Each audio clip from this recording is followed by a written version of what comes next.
har paddlet her i Boston et off-venue show. Hvordan er det just av Airwaves Sibrøver?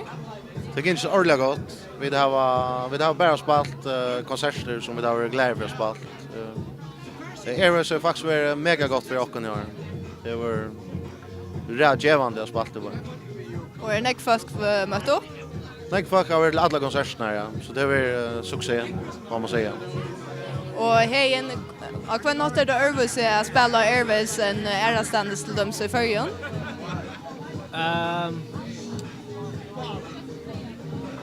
Det är bara att man kan spela så konserter har spelat 5 konserter på 3 dagar. Så? Jo. Det är nog inte riktigt i förrjun. Inte på den måten. Så om du vet att Airwaves håller alltså oproportionellt mycket folk till. Alltså det är sån ett publikum mer att man kan det. Det kan man inte förrjun. Så man kan spela 4 konserter 4 mycket folk. Och är stämningen nästan Airwaves att man spelar? Ja, alltså det är en festival en så stor festival i Reykjavik som inte är så stor det är ju en rejäl ekosliv stämning i boinorna.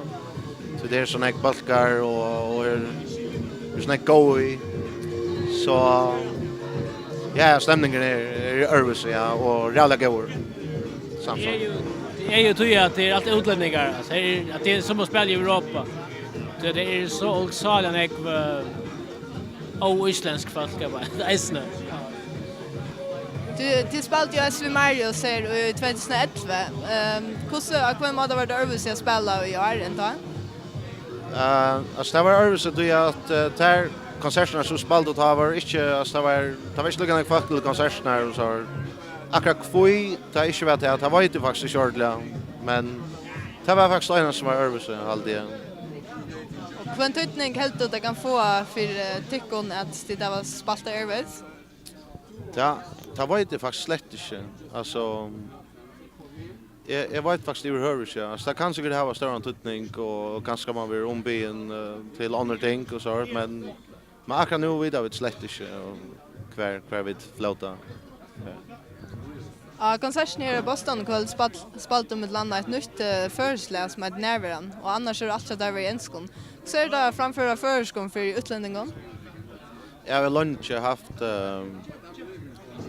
haft en sån dröm om att synja ett land en sång av förskon eller flera sånger av förskon och jag började göra det här som om att det skulle vara ett annat projekt, ett projekt men jag klarar själv att halta mig vi har spelat sången live och som vi var turné i Tyskland så började jag spela handa sången och ja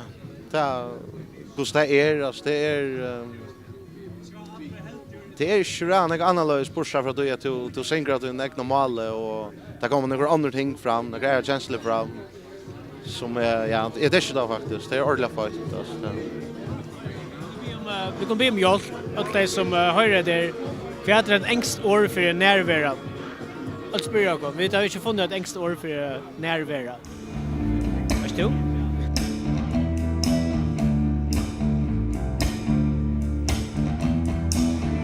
Close the curtains, close your eyes. There's nothing here but you and I.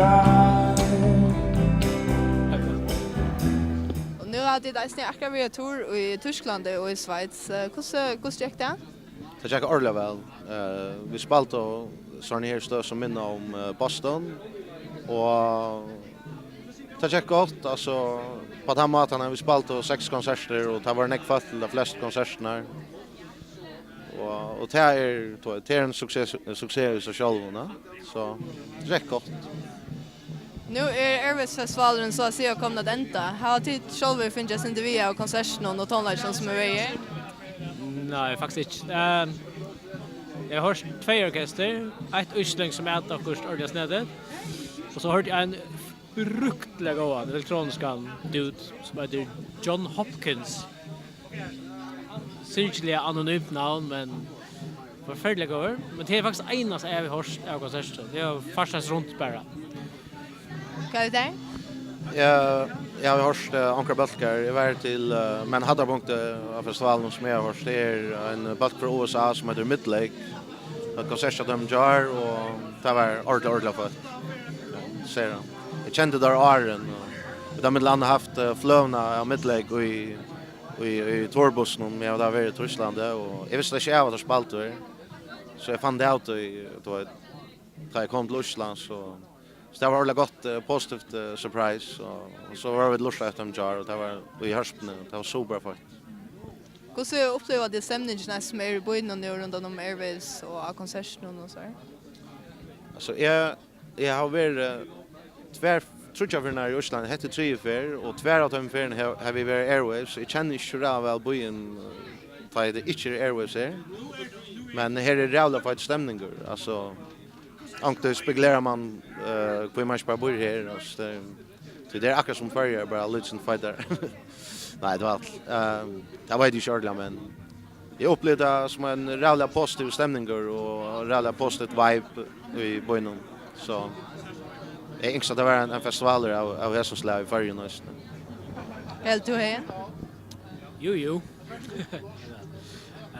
Det är så jävla jag orskar ju så vikskift, man kommer vikskift det här är alltså vet inte början för dopplar eller såna ta Airwaves är så jävla folk och typ är det bara för att söka konserter. Alla inser i tonlights. Så det är sin konstig version av Reykjavik eller så. Men det är inte som festivaler och en rejäl stor öde. Så vanligt jag spelar Roskilde men att det är en bojer och här är handlar och allt blir bara till spels då. Sista var då så vi 200 spel i en frisörsalong. Alltså inte. Det hade jag var rätt sått lite jag såg jag så Iceland där man kan lära något av dem och tog områden alltid. Det har vi säga nu festivalen att man kan ju egentligen spela musik alla sen. Så det blir rätt stort lite ting att det är bra musik alla sen.